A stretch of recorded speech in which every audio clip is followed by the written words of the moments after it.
As epístolas pastorais, nós queremos olhar dentro de 2 Timóteo. Nós vamos ler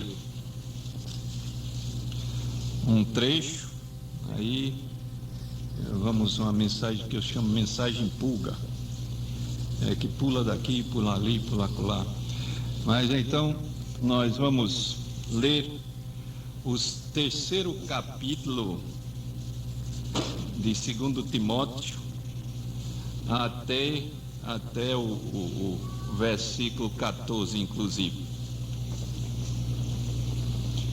Sabe, porém, isto: nos últimos dias sobrevirão tempos difíceis, pois os homens serão egoístas, avarentos, jactanciosos, arrogantes, blasfemadores, desobedientes aos pais, ingratos, irreverentes, desafeiçoados, implacáveis, caluniadores, aí é aquela palavra, viu? Diabos, caluniadores, sem domínio de si, cruéis, inimigos do bem, traidores, atrevidos, infatuados, antes amigos dos prazeres que amigos de Deus.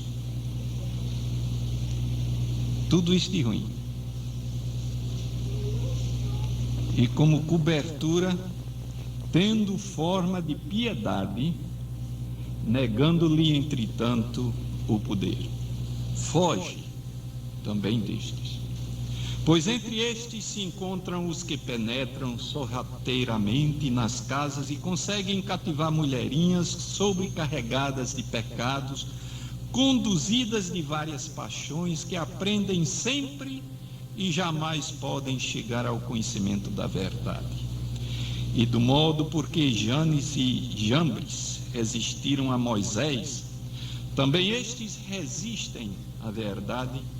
São homens de todo corrompidos na mente, réprobos quanto à fé. Eles, todavia, não irão avante, porque a sua insensatez será a todos evidente, como também aconteceu com a daqueles. Tu, porém, tens seguido de perto o meu ensino, procedimento, propósito, fé, longanimidade, amor, perseverança, as minhas perseguições e os meus sofrimentos, quais me aconteceram em Antioquia, Icônio e Listra, que variadas perseguições tenho suportado. De todas, entretanto, me livrou o Senhor. Ora, todos quantos querem viver piedosamente em Cristo Jesus serão perseguidos. Mas os homens perversos e impostores irão de mal a pior, enganando e sendo enganados. Tu, porém, permanece naquilo que aprendeste e de que foste inteirado, sabendo de quem o aprendeste. Oremos.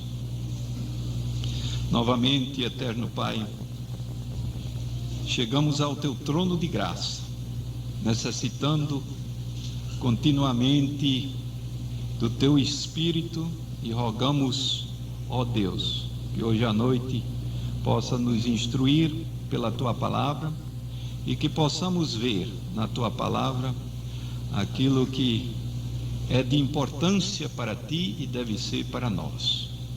Rogamos, portanto, que estejamos diante de ti, prontos para ouvir a tua voz por meio de tua palavra.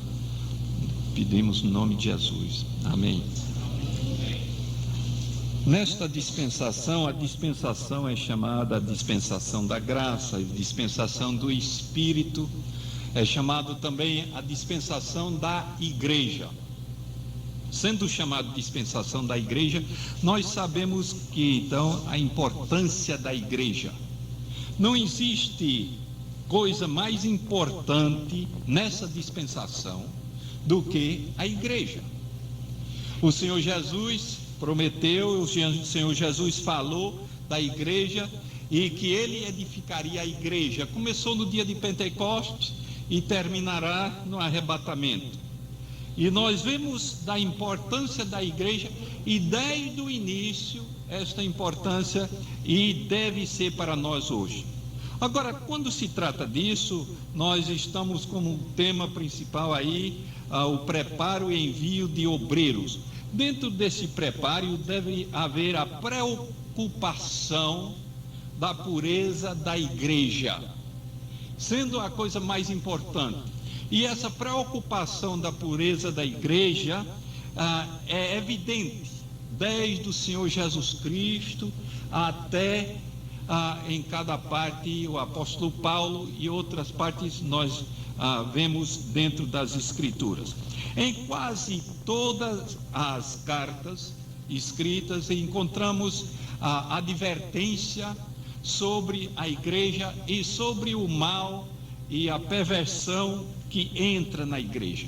Satanás nunca fica contente com a igreja atuante, uma igreja pura, uma igreja que vai para frente. Ele nunca fica. Sempre tem um problema, sempre tem alguma coisa, sempre ocorrerá algo em relação a isso. Agora, se a sua igreja não está tendo problemas, então manda enterrar, que já morreu. Agora, nós vemos que ele não está preocupado, mas se a igreja estiver operando corretamente e estiver trabalhando, tem problemas. No início do nosso casamento, já há poucos anos, 40, viu? Eu disse a ela que era um contrato para a vida ou 99 anos, mas ela não concordou nos 99, mas eu fico dizendo, olha, aguenta aí, vamos até os 99, mas no início a gente passou por problemas, quer dizer, nós no seminário tinha vez de ter uma batata, mas nunca passamos fome não, a gente comia aquela batata e antes de precisar outra, chegava outra batata, mas às vezes dificuldade, umas coisas, outras, aí ela olhava para mim, e vai ser difícil, vai ser assim, eu digo, te anima, vai piorar.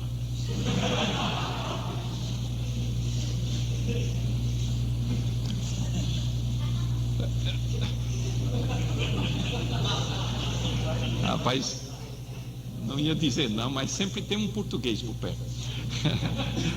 Tá bom. Ocorre que quando você acha, olha, tudo está indo bem aqui na igreja, você vai ver que vai ter um problema. Onde existem pessoas, tem problema. Na faculdade onde eu estudei, faculdade bíblica, quando chegavam os alunos, era designado, disse, olha, vocês têm 6 semanas a andar pelas igrejas aqui, e então se posicionar, se fazer parte daquela igreja durante esse ano, para trabalhar, para assistir, para ser fiel. Então os alunos saíam procurando igreja por um canto ou outro, e chegou no fim de 6 semanas, o diretor lá perguntou, tem gente que ainda não encontrou igreja? Teve alguns que ainda não. Qual o seu problema? E um gaiato disse, olha, porque não encontrei a igreja perfeita. Ele disse, olha, deixe de procurar perfeito, porque na hora que você entrar, deixa de ser perfeita. Então, essa é uma realidade. Perfeita a igreja que está no céu, aqui vamos ter problema. Agora, isso não significa que a igreja não deve desenvolver, a igreja não deve procurar, não deve agir em relação às coisas de Deus, para que seja a melhor possível e atuante e fazendo o trabalho de Deus. Nisso aqui a gente vê a preocupação. A preocupação, existe várias preocupações. A gente olhando para Judas, o irmão do Senhor Jesus Cristo, começando a escrever, ele disse, olha, eu pensei em escrever de um assunto tão belo, um assunto que então é comum a nós, crentes, a salvação. E que coisa melhor do que a salvação? Ainda hoje e para toda a eternidade ficaremos regozijando na salvação que o Senhor Jesus nos deu. Mas tem um problema. Ele disse, eu não posso falar isso Porque tem um problema, a salvação é baseado na doutrina, naquilo que é dado para a gente, e isso está sendo corrompido, isso está sendo torcido, e ele disse: eu tive que falar acerca, para combater pela fé, pela base, pelo corpo de doutrina dado uma vez para sempre os santos. Se você olhar em Judas, é um bom livro, mas você vê a mesma coisa que o apóstolo Paulo falou lá em Atos capítulo 20. Uma igreja interessante, a igreja de Éfeso. Seria um grande estudo de pegar, e dava para escrever um livro bem grosso, a fazer um estudo sobre a cidade de Éfeso, a igreja de Éfeso e os obreiros em Éfeso, as bênçãos de Éfeso e tudo quanto receberam. Uma das cartas mais profundas é aos Efésios, e então falando da união da igreja com Cristo e a nossa salvação e como devemos andar em vista disso, tudo ali. Mas o apóstolo Paulo, antes da sua primeira prisão, passando ali, ele mandou chamar os pastores de Éfeso para Mileto, porque ele não queria ir lá e até a igreja toda. E você se lembra como falou no capítulo 20, ele diz: olhe, cuide primeiramente de si. Olha o que ele disse aqui, versículo 14 para Timóteo: tu, porém, permanece naquilo que aprendeste. O apóstolo Paulo diz: cuide primeiramente de si. Vocês foram colocados como supervisores, como pastores da igreja. Cuide de si e depois da igreja, na qual vocês foram colocados como pastores. E nota o que é que ele disse ali em Atos 20. Ele disse: porque surgirão de entre vós, não somente de entre eles, mas também de fora, pessoas para atacar, pessoas para perverter, pessoas para então mudar a igreja e tirar do rumo certo, tirar daquilo que Deus quer. Isso é uma preocupação do apóstolo Paulo. Éfeso, ele então falou dessa maneira. O problema dentro da própria igreja. Judas falou para aqueles que ele escreveu, diz: olha, entrarão escondidos debaixo do pano aqueles nas suas festas. Mas aí ele dá um bocado de figuras de linguagem, nuvens sem vento, e lá vai, e assim por diante, a nuvem sem água, sem chuva, né? E assim por diante ele vai falando sobre. O apóstolo Paulo advertiu em Mileto para eles. Encontramos ainda mais nessa advertência tão importante que é a igreja, encontramos que o apóstolo Paulo está envolvido nisso, a própria mensagem. A própria mensagem. Quando a mensagem começa a ser errada, dá problema. Quando a doutrina erra, aí dá problema, viu? E eu culpo o desvio de igrejas, eu culpo os pastores, os obreiros, viu? Você diz: não, mas tem um problema na minha igreja, isso, aquilo, outro. Eu digo: resolva o problema. De manhã nós falamos como, né? Fala com um sorriso, meu irmão, pá! Mas fala assim, né? Com um sorriso para ele, o jeito da boca. Mas o seguinte: se você deixar entrar a doutrina errada, quem está errado é você. Eu sempre digo nas igrejas, felizmente eu não sou chamado à igreja, né? A única igreja que eu fui chamado para pastorear aqui no Brasil foi de São José de Mipibu. E foi muito difícil, porque eu era um menino muito bom em São José. Não desminta não, viu, Toninho? Aí, e crescia ali em São José, e tinha pessoas que olharam assim. Tinha um diácono velho, já foi para o céu, mas ele ficava olhando assim, disse: eu conheci esse, viu? Quando? as dificuldades. Mas nas minhas igrejas, eu sempre digo isso, e eu dou uma sugestão para cada pastor. Se você é pastor da igreja, o púlpito é seu, não é mais de ninguém, é seu. Você é responsável pela doutrina, você é responsável pelo ensino lá dos primários, dos iniciantes, a toda a parte da escola dominical. Você é responsável por quem levanta e fala no seu púlpito, você é responsável por tudo ali. Agora, se a igreja não gostar, você diz: está aqui o púlpito e eu vou procurar outra igreja. Igrejas que estão me ouvindo, você não tem o direito do púlpito. Agora, se o seu pastor está falando errado, também dê um chute nele, dê 3 meses de salário e manda embora. Mas a responsabilidade é dele, do púlpito. A mensagem, eu me lembro no seminário que eu assisti, levantou um psicólogo importante, grande nome nos Estados Unidos, já esqueci até o nome, mas aí começou lá o diretor, o meu professor de teologia, tem até um livretezinho dele ali, muito bom. Eu tenho comissão, cadê o dono do negócio? Tem alguns livros bons ali. Ele não ia vender nenhum ruim não, viu? Mas tem uns melhores. E ali tem um folheto tratando 70 semanas de Daniel. E foi meu professor.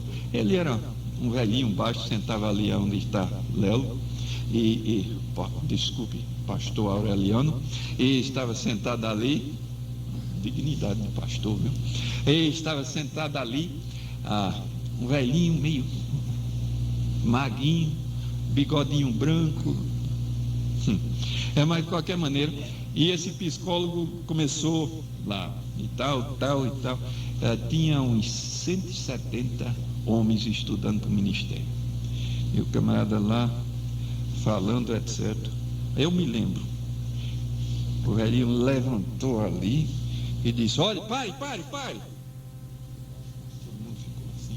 Ele disse: olha, o que você está dizendo, você pode achar que é boa psicologia, mas não é bíblico. Ou você pare ou muda para outra coisa, ou vá embora. Rapaz, o camarada deu 2 gotos, né? Como diz lá no interior, 2 gotos, viu? Aí ele mudou para outra coisa, ficou branco, vermelho e amarelo, todo outro jeito. Aí disse: depois eu falo com o senhor. Ele teve uma lição de teologia e Bíblia muito boa. Mas você é responsável pelo púlpito, viu? Na sua igreja. A mensagem é muito importante. O apóstolo Paulo fundou igrejas na Galácia, e ele, todo canto que ele ia pregando, ele tinha amor para com seu povo. Ele tinha amor, pregava primeiro aos judeus, depois ele ia para os gentios, mas sempre tinha aqueles que seguia perseguindo e torcendo a mensagem. Aqui em 1 Timóteo, aqueles que com mito, com fábulas e genealogias, eram judaizantes. Tito, a mesma coisa, fala dos judaizantes, e assim por diante. E ele está advertindo sobre isso aqui. E Galácia, então, eles chegaram adicionando a mensagem, mudando a mensagem, e mudando essa mensagem não é a mesma. Gálatas 1, ali 6, 7, diz: se chegar alguém, chegar um anjo ou chegar até eu com outra mensagem que não é outra, que negócio, outra mensagem que não é outra, vai estudar em grego que lhe ensina, não? Outra que não é da mesma qualidade, que não é outra, que é da qualidade que eu ensinei e que eu preguei, que seja amaldiçoado. Paulo, Onde está o seu amor? Vamos falar em amor. O apóstolo Paulo disse: eu tenho amor. Porque quem perverte, quem muda a mensagem e a igreja, está levando pessoas para a condenação. Não é brincadeira, não. É importante, muito importante. A gente não pode brincar, não. Dizem que erros de médico, desculpe, doutor Luciano, mas diz que erros de médico enterram, né? Enterram. Erros de pastores é pior ainda. Condenação eterna. E ainda tem pastores e igrejas que ficam irritados, ficam perturbados quando se fala, olha, esse camarada está errado, olha, essa mensagem está errada, olha, essa prática está errada, está levando para o erro, está levando para a condenação. Não, onde está o seu amor? Será que Jesus faltou de amor qualquer tempo? A gente esquece da importância da mensagem, esquecemos da santidade de Deus, esquecemos de várias outras coisas. Jesus disse: hipócrita, amor ele tinha para os pecadores, os publicanos, para os necessitados. Ele disse: eu não vim para ninguém que achava que tem justiça própria. Esse não tem jeito. Deus tem que tocar no coração dele, né? Mas se achar que não tem, não, necessidade. Então ele tratou e ele chamou, capítulo 23 de Mateus: hipócritas, hipócritas, hipócritas, sepulcros caiados. Mas Jesus, cadê seu amor? Apóstolo Paulo, cadê seu amor, apóstolo Paulo? Seja amaldiçoado. Ele disse: porque é importante, é de salvação, é eterno. Olhe, nós estamos lutando, nós estamos aqui, estamos numa comunhão muito boa, e é muito bom ver os irmãos e ver isso, e alegrarmos nisso tudo. Mas na hora que nossas igrejas desvia, sai, fico triste. E todo mundo deve ficar. Porque então está caminhando. Não estou dizendo que quem está ali não é salvo. Tem pessoas que não são. E diz aqui que entram, tem forma de piedade, mas negam o poder. E nota como ele falou de todas essas coisas ruins aqui. Nós vamos tratar um pouquinho, mas é sério, muito sério. Na primeira geração está bem, mas já os filhos está mal, e os netos acabou-se. Por que que a Bíblia diz que se nós criarmos os filhos, Provérbio 22:6, treinar, educar certo, e ainda quando for velho não desviará? Tem gente que torce aquilo, e quando for velho desviar, depois eles vão voltar, etc. Conversa, não diz isso as escrituras, não. Diz ainda que quando for velho não sairá, não, porque foi treinado direitinho. Outra coisa, pais, não começa a treinar seu filho com 12 anos de idade, não, viu?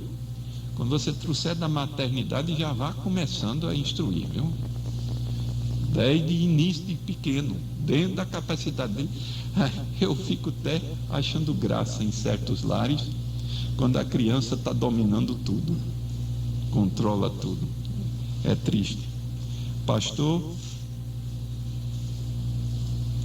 se for assim na sua casa, você não tem qualificação de ser pastor. Volte a ler lá em 1 Timóteo 3. Governe bem a casa. Mas o apóstolo diz também, então, a mensagem, importante.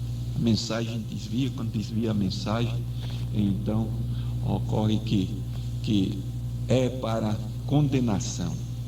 tanto daquele que prega ou que vem com essa mensagem, como por causa do erro colocado. Você disse, é só os batistas regulares que estão certos? A minha gente, eu não vou dizer isto, tem muita gente salva aí por fora. E tem descrente dentro de nossas igrejas batistas regulares. A gente não, eu já batizei alguns, infelizmente. Batizei um na Cidade da Esperança, ele saiu para comemorar e ninguém viu mais.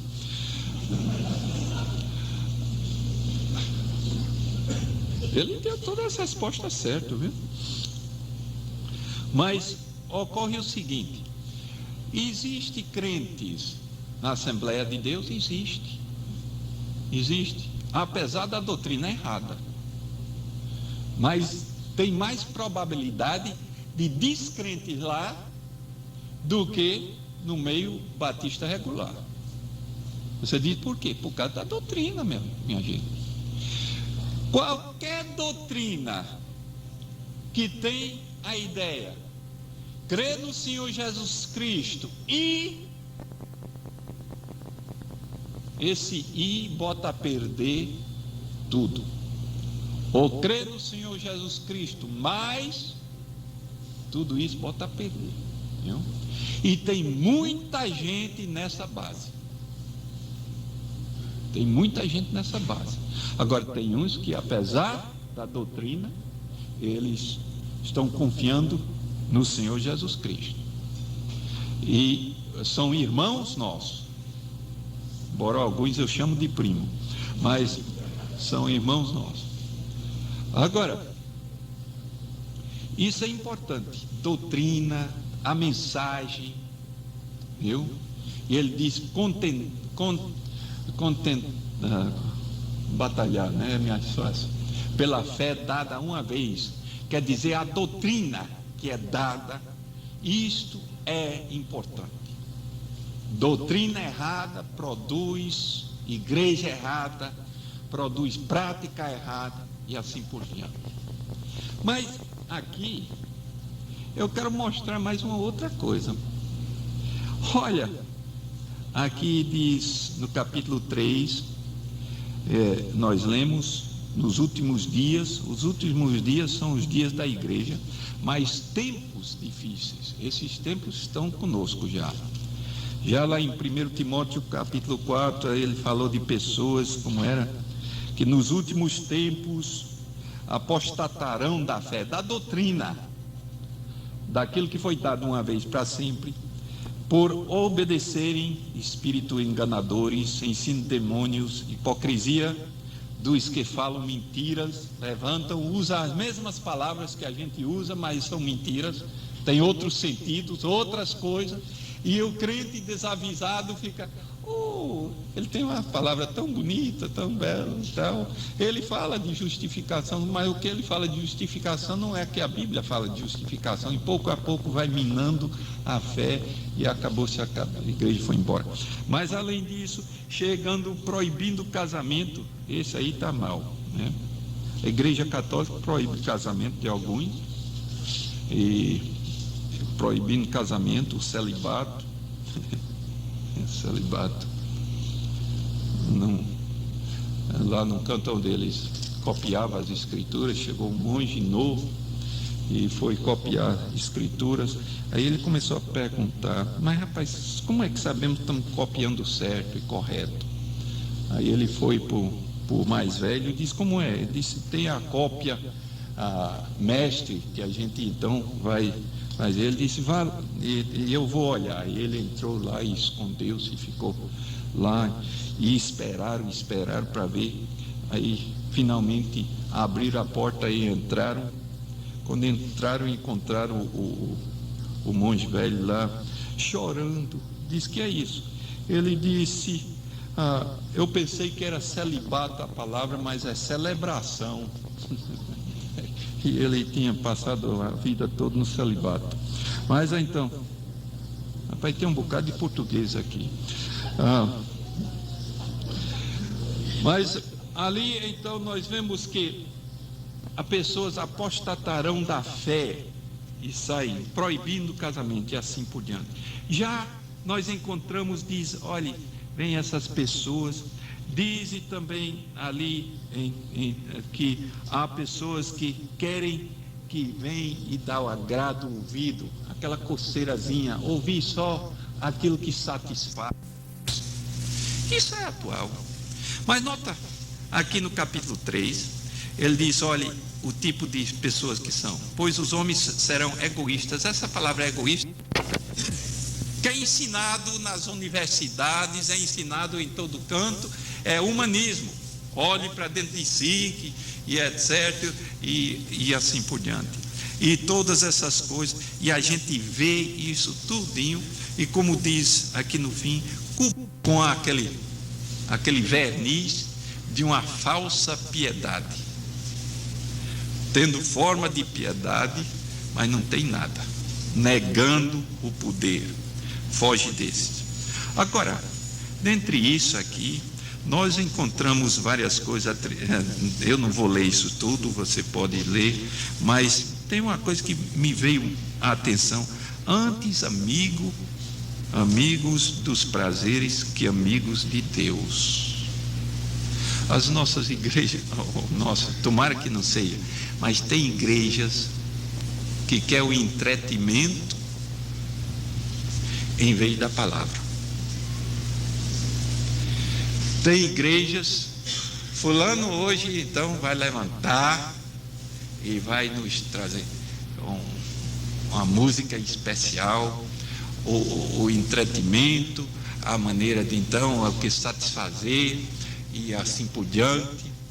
E há pessoas que dizem, eu não vou na sua igreja não, que o negócio é meio assim, você prega muito tempo, falta aquele louvorzão, e aquele negócio que a gente fica todo aquecido. Foi isso, a gente manda apagar, fechar os ventiladores e a janela, mas fica aquecido e tudo mais. E já ouvi até pessoas dizendo, crente, eu vou ali, é uma bênção, eu saio todo quente por dentro. Minha gente, você não precisa sair quente por dentro, você precisa sair com decisão, feita a seguir a palavra de Deus. E as igrejas querem entretenimento, querem então um show, querem então isso, aquilo. Hoje à noite mostrando, vão mostrar, finalmente. É chocante, viu? Se você não quiser ver, e até é meio chato, tem uma certa repetições, mas tem uma mensagem. No nome de evangelismo, o que ocorreu, viu? No nome de evangelismo, e que está ocorrendo pelo mundo afora aí. E ocorre em igreja, e aqui e acolá tem um desavisado pastor que devia saber melhor, então vê os números e então diz, puxa, olha como tem gente. Em Santa Catarina, graças a Deus, tem, eu não estou lá não, viu? Já saí. Mas a gente, Deus deu um canto grande, uma área grande, e eu sempre dizia lá, olha, se a gente quer muita gente, é só dar um almoço todo dia a meio-dia, todo domingo a meio-dia, que a gente vai ter 600, 700, 800 pessoas. Pode encher. Se você der o que quiser, vem. Se você usar então a música errada, vem. Não queira botar música errada na sua igreja. Diz, rapaz, bateria, a sinfonia usa bateria, viu? Mas na hora que o baterista então cair fora, o condutor, aquele pauzinho ali, tá vendo? Ele sacode de longe, pá, na cabeça do cara. Viu? Que tem que atender. Hoje em dia, a bateria, eu ainda não vi nenhum usado direito.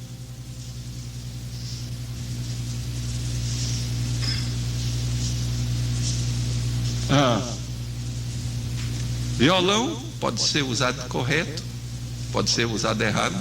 Contrabaixo, o camarada se anima, viu? Aí eleva mais um negócio, bum, bum, bum, daqui a pouco ninguém está nem ouvindo nada, vai embora.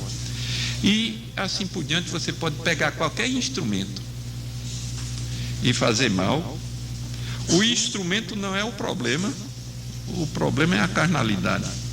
Mas se não pode controlar o instrumento, então não leva nem para dentro da igreja. Não tem nada. Uma igreja chegou com aquelas bateriazinhas pequenas, sabe? Aquelas escondidas, que o camarada fica assim até tum, tum, tum, batendo com o dedo, olhando para um canto ou outro. Ninguém prestou atenção. Daqui a pouco o negócio começou mais, e vai embora. O dedo, o diabo tomou conta, e lá vai. E por meio de música, muitas igrejas têm se destruído, têm entrado e têm entretenimento. Está aí. Ainda mais, ele diz: olha, tem essas pessoas que fazem essas coisas, foge deles, porque entre esses se encontram, e lá fala, pessoas que ficam emocionados e dizem: é isso mesmo, e tal, mas nunca aprendem. Numa associação como esta, nos Estados Unidos, era uma associação, como vai ter lá no Cariri, no Crato, no fim desse mês. Se puder ir, vá, vai ser bom. E é missões também, né? Então vai ser, mas numa missão, chegou um homem lá e pregou. Começou em Gênesis, a pregação dele. Vieram duas mulheres de uma igreja que eu tinha sido co-pastor, e vieram para a nossa casa, e o homem pregou e eu escutei, viu? Era bom se eu tivesse um dicionário. Era cada palavra bonita, era melhor do que câmara cascudo, viu? E lá vai e tal. Terminou a pregação dele, e o povo tá os olhos assim. Nós fomos para casa. Ele estava sentado ao redor da mesa, fazendo um lanche, e as mulheres dizem: que mensagem maravilhosa, que mensagem bacana, que coisa, que belo, etc. Aí eu disse: o que foi que ele disse? Não tinha resposta. Que tipo de mensagem é essa? Viu? Tem que ser a mensagem clara, tem que ser, então, e tem gente que fica emocionado com palavras e com oratório, com isso mais e etc, mas não tem o conteúdo da palavra de Deus. Necessitamos.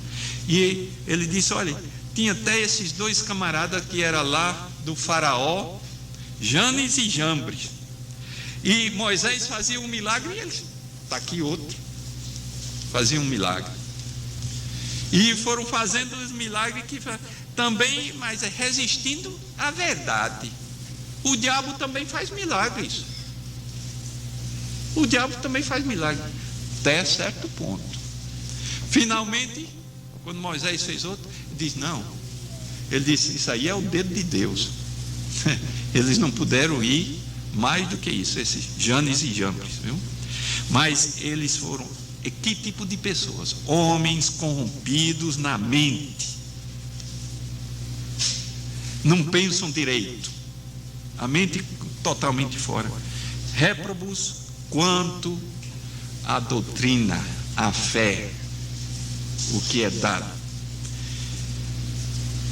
Existem pessoas dessa natureza hoje. Eu não vou nomear nomes, não, mas eu estou aqui há um bocado de anos, viu? Eu não sou o missionário mais velho aqui no campo, quer dizer, em idade, mas eu sou o mais velho aqui no campo. Quer dizer, a história do Rio Grande do Norte, do trabalho batista regular, eu acompanhei ele todinho, desde eu garotinho, quando cheguei em São José do Mipibu em 38, a igreja 39, vai completar 60 anos esse ano, né? 60 anos, agora em 99, viu? Aí em São José do Mipibu.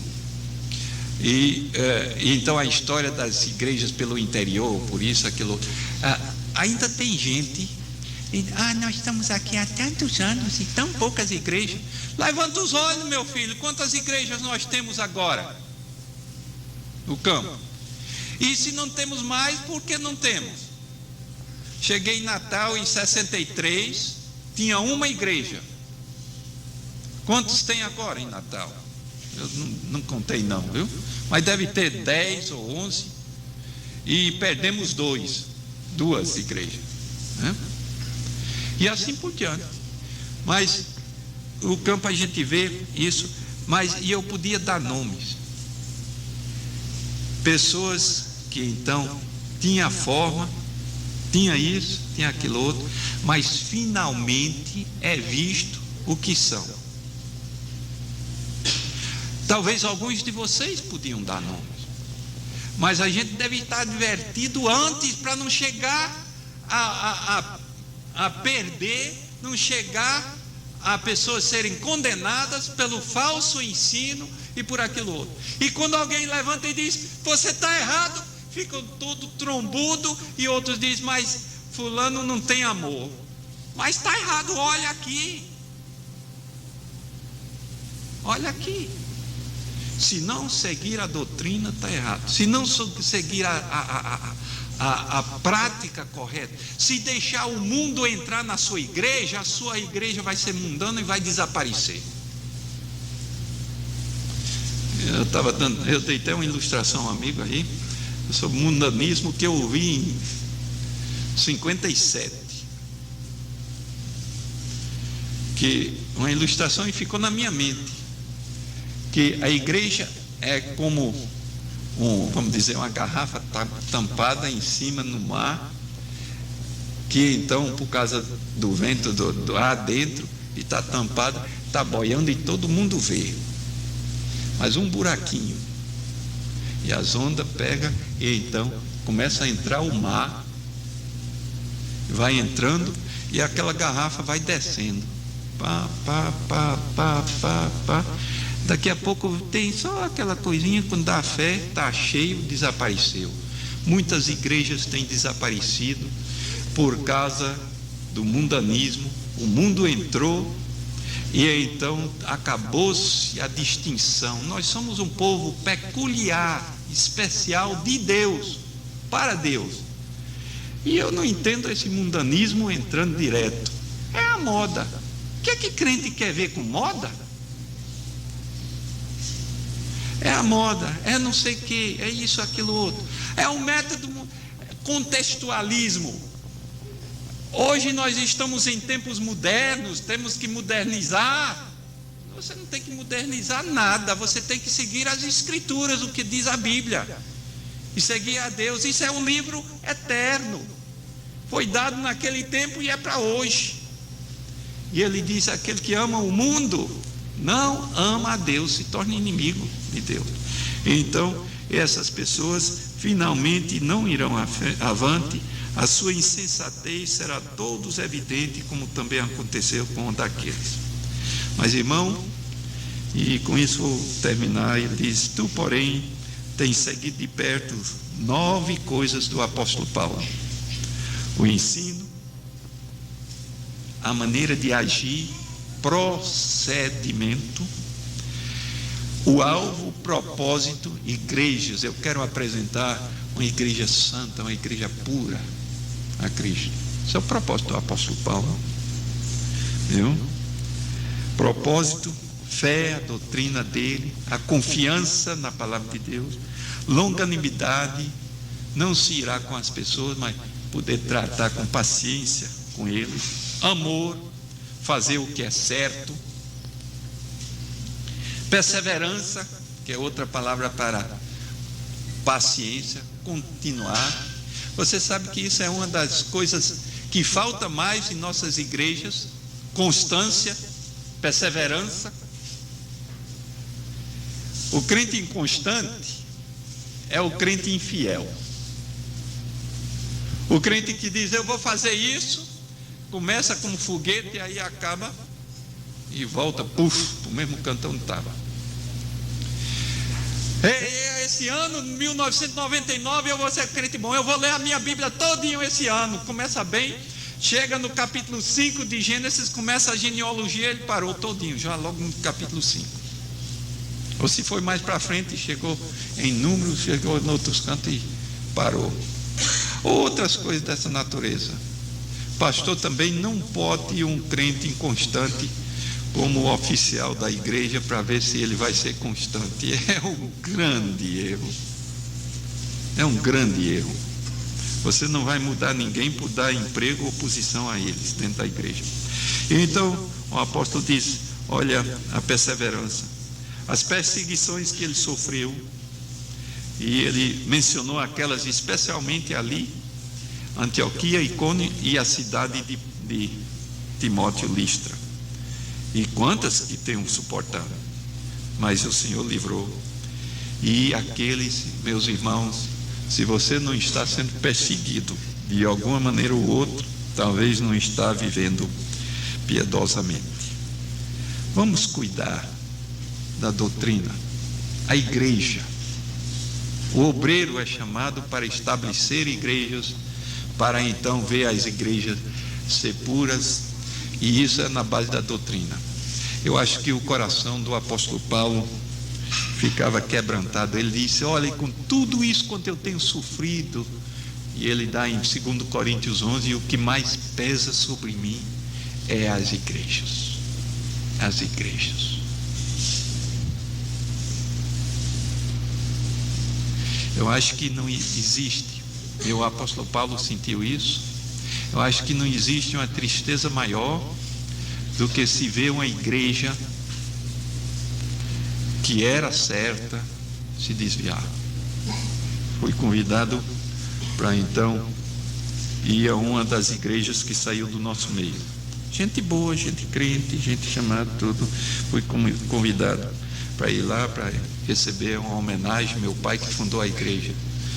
Eu olhei, eu pensei, eu digo: não vou lá não, porque se me chamarem para dizer alguma coisa, eu não vou ter jeito de falar não, porque eu vou ter que dizer: olha, se você quer homenagear o meu pai, volte para os ensinos e a doutrina que ele deu aqui para estabelecer essa igreja, e para as práticas. O apóstolo Paulo deve ter ficado muito triste com igrejas que estavam saindo. Éfeso, tudo quanto ele falou em Mileto, ele agora está falando para Timóteo, que está em Éfeso, e dizendo: olha aqui. Agora, se o apóstolo Paulo sentiu daquele jeito, me diga uma coisa: como é que Deus sente quando vê uma igreja local se desviando, uma igreja local saindo o que não deve ser? Ele diz como é que sente. Existe uma grande tristeza no coração de Jesus, mas a igreja de Laodiceia, ele disse: olha, eu tenho vontade de cuspir para fora, porque não é mais igreja. Tem nome de igreja, mas não é mais. Irmãos, nós somos uma associação de igreja, temos tido nossos problemas, vamos ter problemas ainda, nós vamos ter pastores que vão tentar fazer besteira, nós vamos combater, dizer: meu irmão, você está errado, isso, aquilo, outro. Nós vamos ficar chocados com alguns ou outros, e peço a Deus que não seja comigo, viu? Mas precisamos de homens obreiros que estão firmes na palavra e na prática, igrejas que então seguem, igrejas que conhecem a palavra de Deus e querem se manter firme com a mensagem certa para um mundo perdido. Amém. Amém.